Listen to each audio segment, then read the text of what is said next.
রমজান মাসের শুরুতে আমি চিকেন নাগেটস বানিয়েছিলাম আর মাঝেও একদিন অল্প কিছু করে বানিয়েছিলাম। তো সেগুলো প্রায় শেষ।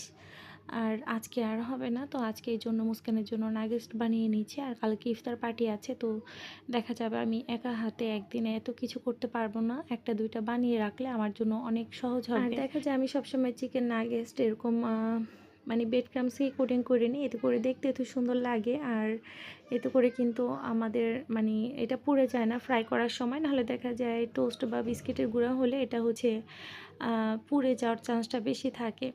আর এদিকে মুস্কান ও পড়ছিল। তো আজকে আবার ওকে সোফায় পড়তে বসিয়েছিলাম যখন ওর আরবি পড়াতে এসেছিল। আর যেহেতু আমি কাজ করছিলাম টেবিলে। আর হুজুর হলে দেখা যেত আমি বাহিরে তো বের হতেই পারতাম না। তারপর কিছু বলতেও পারতাম না। তো এইজন্য আমার জন্য খুবই উপকার হয়েছে। আর এদিকে ওরা ৩ জন যে কী পরিমাণ দুষ্টুমি করছিল, বেলুন হাতে ফিতার মধ্যে দিয়ে পেঁচিয়ে তারপর খেলা করছিল। আর এই যে পুতুলটা এটা এখন পিলোর কাজও করে, কোলবালিশের মতো বানিয়ে ঘুমায় আর যা খায় এটাকেও খাওয়াবে। মানে বাচ্চারা যে কত কিছু পছন্দ করে আর কত রকমের দুষ্টুমি করতে পারে। তো আমার মতো এরকম দুষ্টু বাচ্চা কার বাসায় আছে সেটা অবশ্যই জানাবেন।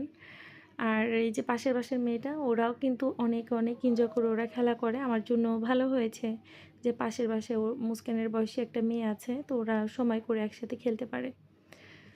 তো এই তো আর আজকে ইফতার বানাবো না, অনেক ইফতার আছে বাসায়। আমি শুধু চিড়া ভিজিয়ে নিয়েছি আর মুস্কানের আব্বুকে বলেছি অল্প করে একটু ইফতার কিনে আনতে যাতে মুড়ি দিয়ে মাখিয়ে নিতে পারি। তো ইফতার বানাইনি। তারপর আলহামদুলিল্লাহ এত ইফতার হয়েছে।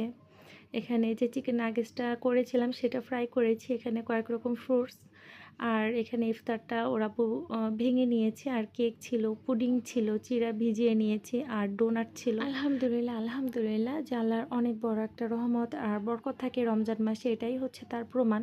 কোনো ইফতার বানায়নি। তারপর একদম টেবিল ভর্তি হয়ে যায় আর দেখা যায় আশপাশ থেকে অনেক সময় অনেক ইফতার দিয়ে যায়।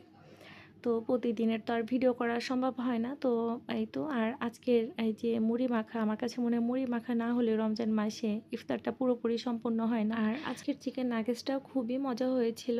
আর এই তো আজকের ভিডিওটি আপনাদের কাছে কেমন লেগেছে সেটা অবশ্যই জানাবেন। সবাই ভালো থাকবেন, আমাদের জন্য দোয়া করবেন। আল্লাহ হাফেজ।